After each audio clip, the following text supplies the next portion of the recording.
Hello. This presentation is going to focus on the section of classroom management. We could start with a definition of classroom management as being the skill of organising the class, individual students within that class, and what takes place within the class. Perhaps one of the most important resources for achieving these things is you. And in terms of you, there are a number of things that you can use to help with the classroom management, and they include, though they're not limited to, the use of your eyes, the use of your voice, and the use of gesture. So let's take each of these in turn and see how they can be used to help with the management of the classroom. So starting with our eyes, first of all, the eyes can be used in a number of ways, and they can certainly be used to hold attention. The eyes can be used to show when something is correct, and the eyes can also be used to give encouragement to students and indeed to dissuade. Moving on to the voice itself will change naturally depending upon what you're doing in the classroom, and we should be careful that when using our voice that we enunciate every single word very clearly. In the same way that we write on the board in the form of print, we should try to speak very slowly and very clearly, making each sound as we pronounce those words.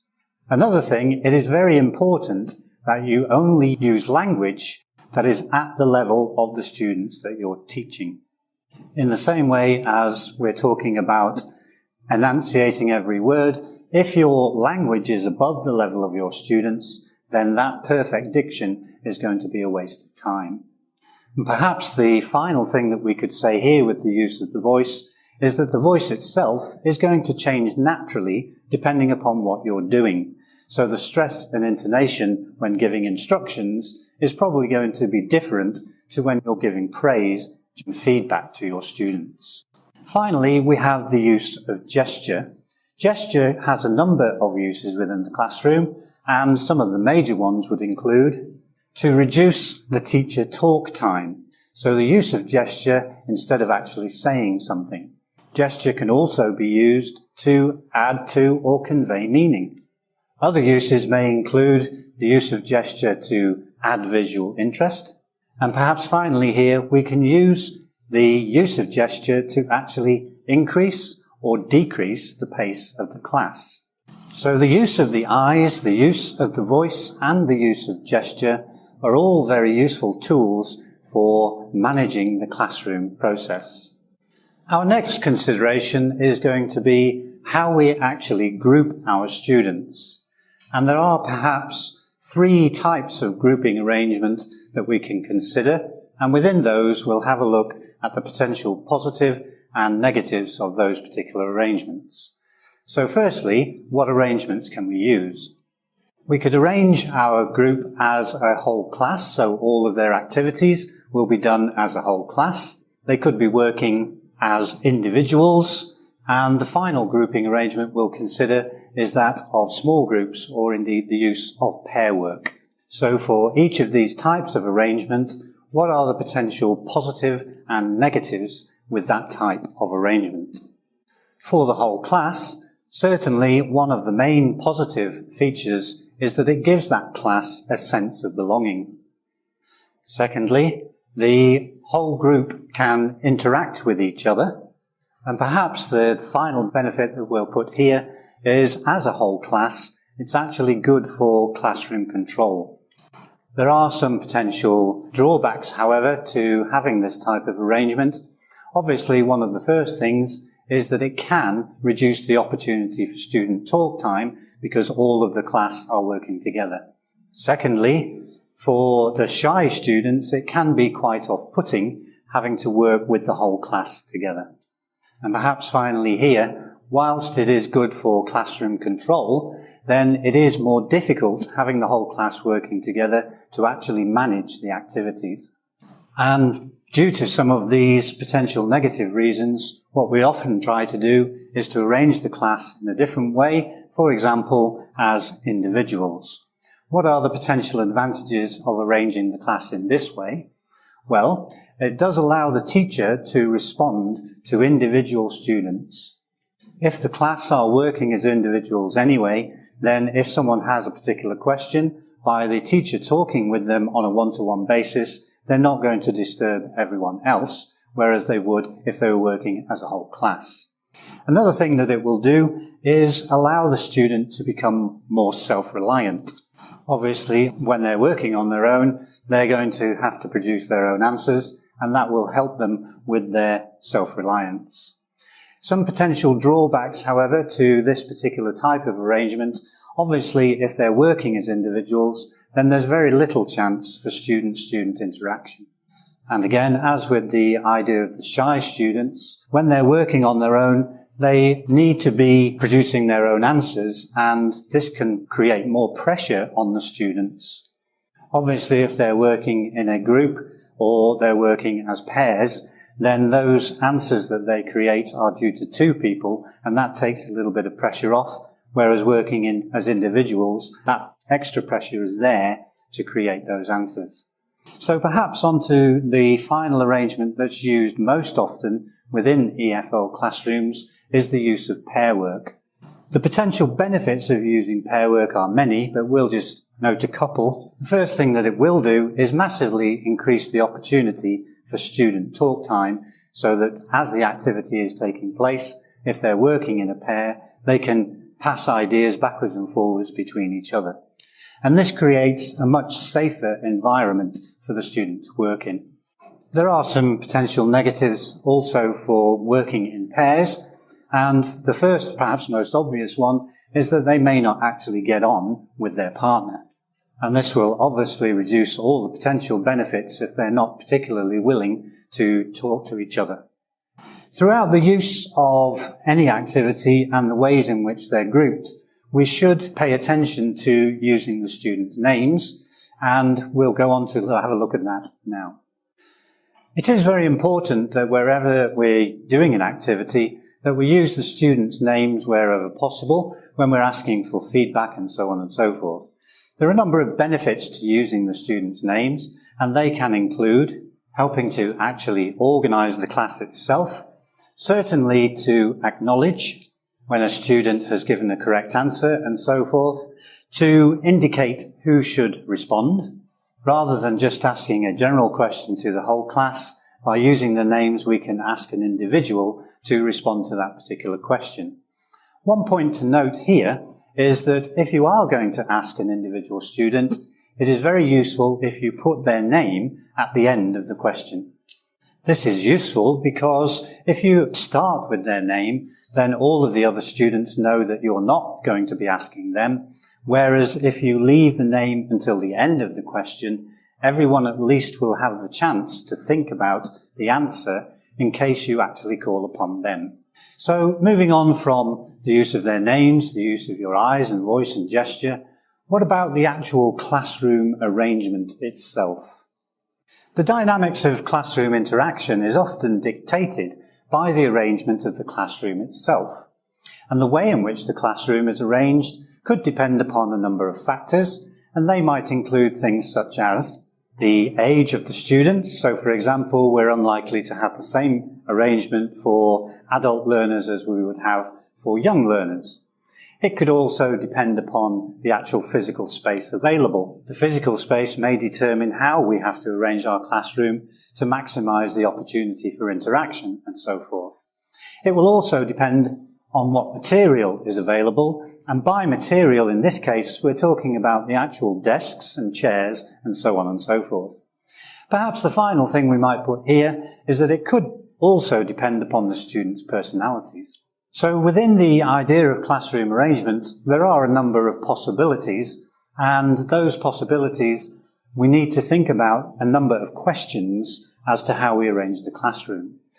Perhaps first and foremost, how is it going to affect the actual classroom atmosphere? Secondly, which actual classroom arrangement is going to be most conducive to our classroom control?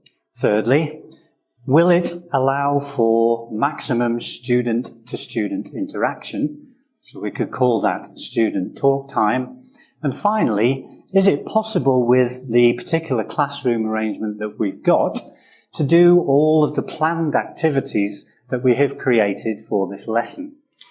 So before you actually arrange the classroom in any particular way, ask these questions of yourself and think about the physical space, the age of the students, and so on and so forth. And from those parameters, decide which classroom arrangement is going to be best. So now we'll consider the actual classroom arrangements themselves in terms of the physical desk layout.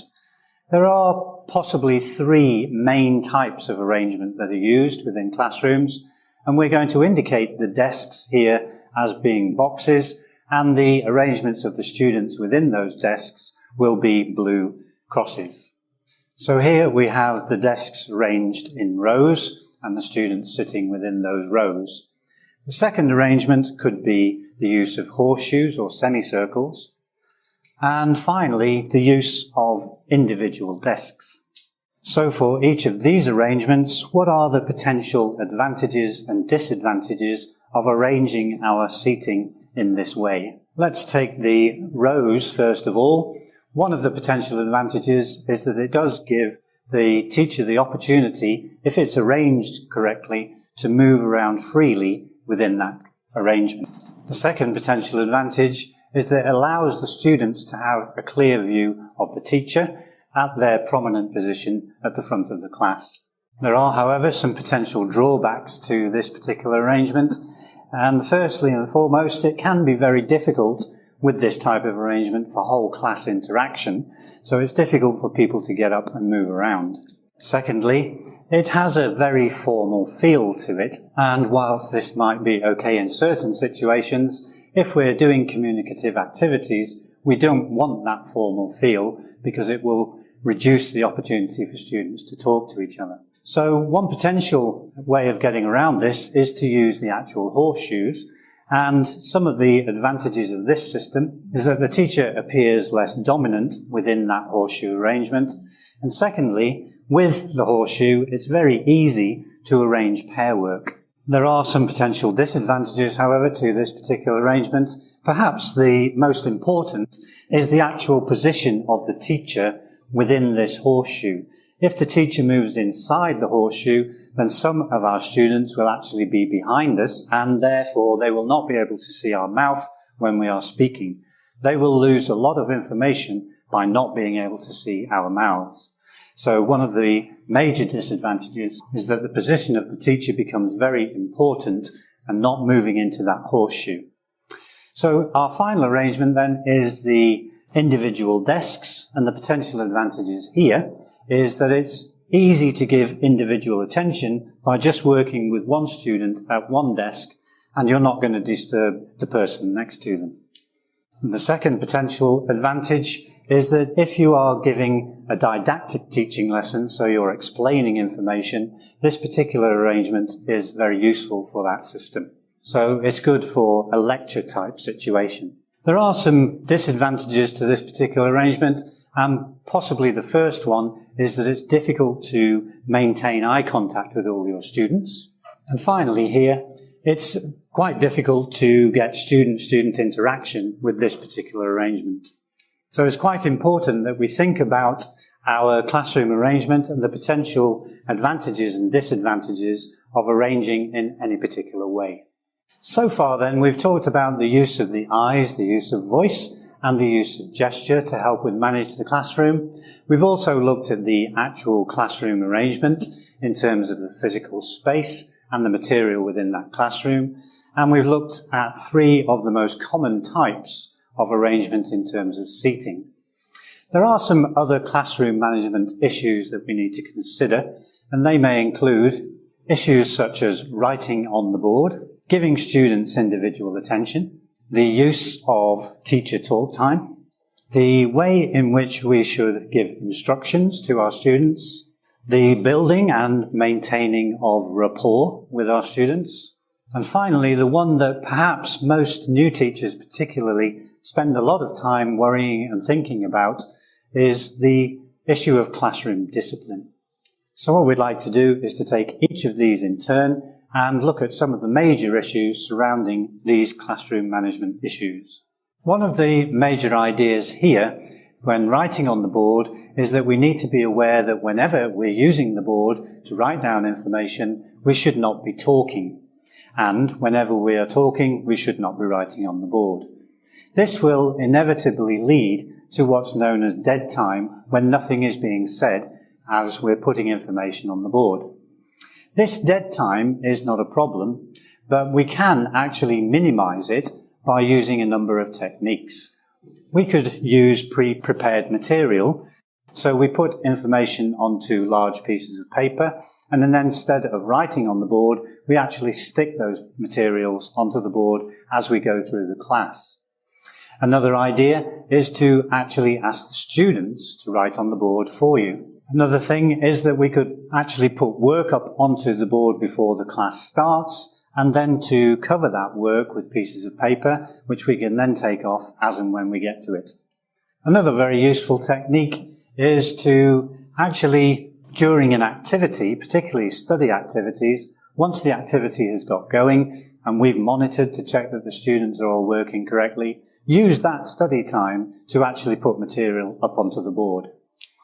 And as mentioned before, it is very important that when we're writing on the board that we do print our letters out individually and clearly. Our next main issue is going to be that of giving students individual attention.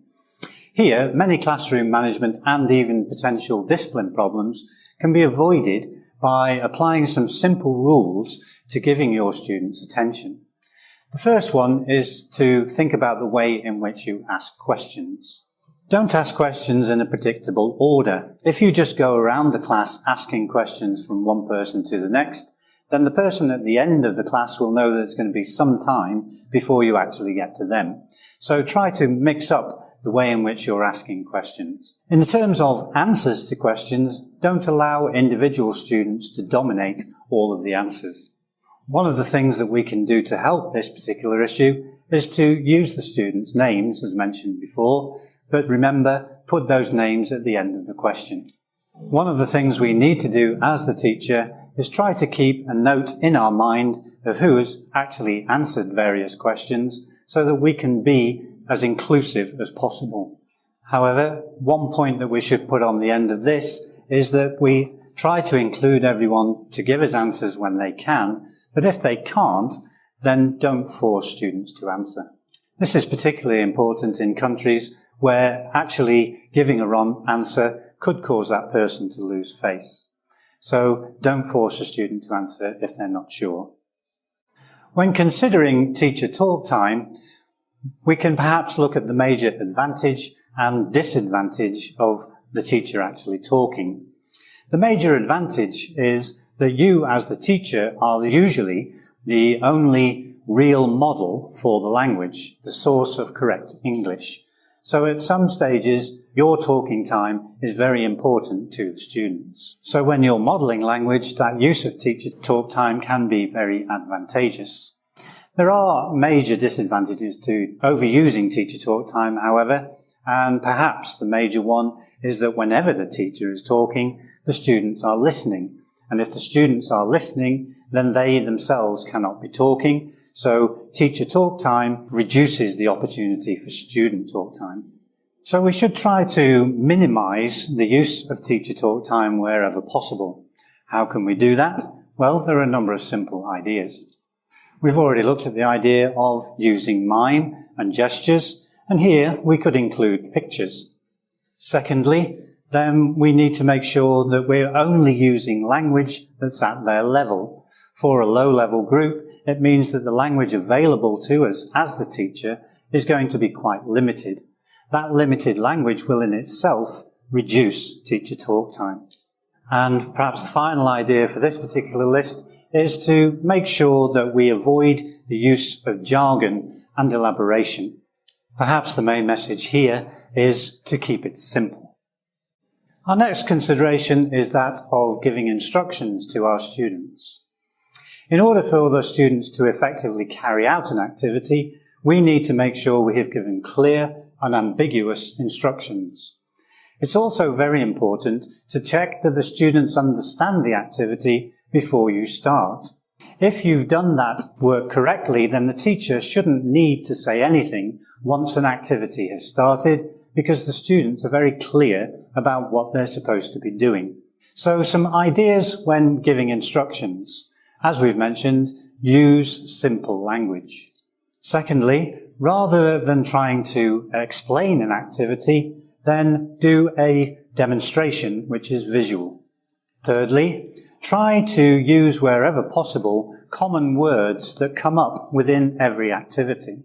These would be things like look, listen, your partner, think, and so on and so forth. So instead of continually changing the way you try to describe an activity, if we use these common terms such as look and listen, use them as often as possible for as many activities as we can, then those instructions will become clearer to the students as time goes on. Final thing here, we need to be very sure that the students have understood our instructions, and we can't rely on questions such as do you understand? Quite often they will say yes, whether they do or not. So in order to check that the students understand the instructions, ask them what they're going to do. If they cannot adequately answer that question, there's very little point in moving into the activity itself, and we need to go back and explain, demonstrate again. Our next consideration is going to be building and maintaining rapport. The importance of rapport is that within our communicative activities, we're asking the students to talk to each other. If they feel comfortable with each other and with us, then that interaction is much more likely to be useful. So how do we actually build and maintain rapport? Well, it's easiest if we consider two stages of the course itself, what we can do at the start of the course and what we can do throughout the course to help build and maintain that rapport. So at the start of the course, it's very useful if we ask the students to create a name card and to make that name card visible to everyone. Secondly, we need to try to do some ice-breaking activities that will allow the students to interact with each other and perhaps give a little bit of information about themselves. Once we move into the course itself, there are a number of techniques that we can use to help maintain that rapport so that students are comfortable with each other when doing communicative activities. So throughout the course, use pair work as often as possible, or indeed small group work that allows for interaction to take place whenever possible. Don't let single students dominate. Thirdly, allowing students to correct each other will often help to maintain the rapport within the class. And perhaps finally here, try to personalize all activities wherever possible. Quite often you'll be taking activities from course books, and if you take the activity and white out the names of people given within those activities, substitute those for the names of the people in your class, so you have personalized it for your class, then that will help to build and maintain rapport within the class. Our final consideration here then is going to be discipline within the classroom. From your own experiences at school, you will know that some teachers have more discipline problems than others. Now, there are no set rules which will work for all situations that you find yourself in, but there are some things that we can do to stop problems arising in the first place. One of the major causes of problems is when students do not respect the teacher. And there are some things that we can help to build and maintain that respect from our students. Perhaps one of the major things that you should consider, it is very important that you are always seen to be fair, that you are punctual, that you are always well prepared in terms of your materials and activities, that you do not make threats within the classroom and then not carry them out. Also here, it's important that we show respect for our students in all situations. And this can come down to very simple things like when we give homework, we should make sure that we take that homework in and that we mark it promptly and give it back. And finally, one of the major things that we can do to help maintain the respect of our students is to always be enthusiastic. Our final consideration here in terms of discipline is going to be your response to problem behaviour. Your responses are actually critical as to whether the problem is going to be increased or decreased. Here's a few simple things to remember in terms of your responses to discipline. Firstly, it's very important that you act immediately before the problem can get worse. Obviously, people's ideas of discipline problems will be different in terms of their severity and so on and so forth, but wherever possible, we should try to use non-verbal techniques first. If, for example, two students are talking to each other while you are talking, then just stop. Look at those people who are talking, and it's very unlikely that they're going to continue to do so. So without saying anything, using non-verbal techniques, we can avoid this type of behaviour. Next, it is very, very important that you always keep calm and that you never shout. From your own experience, you're probably aware that there's very little to be gained by shouting. Make sure also that you keep within the school discipline code. Make yourself aware of what that discipline code actually says, so that any responses you have to discipline problems, you're not yourself moving outside the actual discipline code of the school or language centre. Perhaps finally here, what we might say is, although it can sometimes be difficult, try wherever possible to use humour to dissipate discipline problems. It would be very nice if we could just give a list of things that you would need to do in order for you to never have any discipline problems in your career, but that list does not exist. Most of your responses to discipline problems will be learnt over time. You will find out what works and what does not work. But when you first start, if you keep these sorts of ideas in your mind, then it does mean that discipline problems shouldn't escalate.